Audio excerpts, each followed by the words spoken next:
Stan, good enough. I'm a South African national. I'm a Gentile, not Jewish. I'm what we call here a Christian Zionist.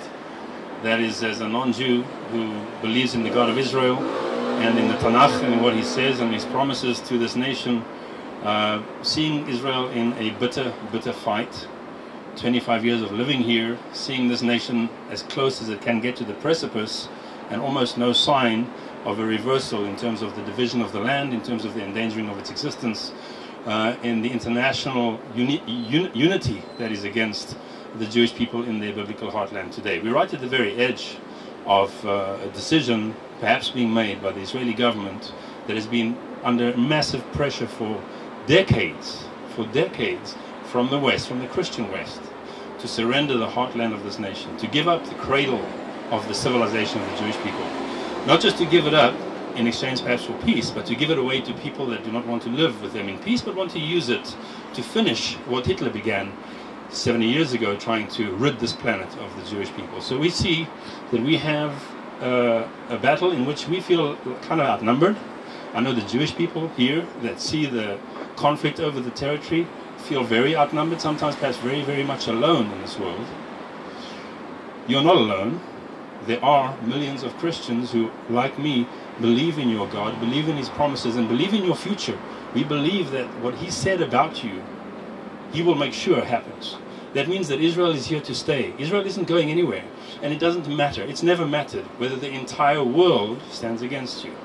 Because with, as your king, your great king David said, with Hashem on your side, you can run against an army, you can leap over a wall, there is nothing in your way. And we believe that. But we also see that there's a battle to fight.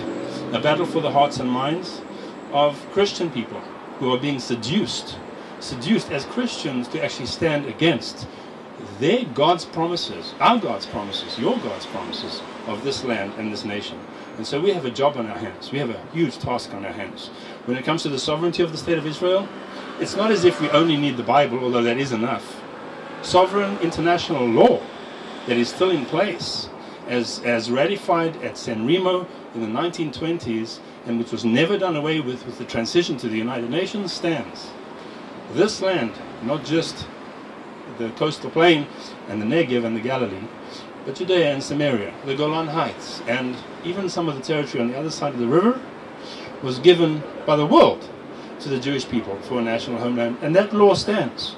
So this nation, embattled, alone, feels like they're losing the war, and then you come and you see a small tent here outside the Prime Minister's residence, and you see a handful of people, and you think, what are they doing, and where do they think they're going to get with this? I know where they're going to get. Because the one who brought them back from all the nations where they were scattered and planted them in this land has promised that he will never uproot them again from this land that he's given them. So we are with them. We are with you, Israel. And even if you don't believe in your God, some of you, we believe in him. He's never let you down. He's never broken his promises. Everything he said, he's done and he will do. Israel, you're here to stay in Judea and Samaria. Hashem bless you. Thank you. Thank you very much.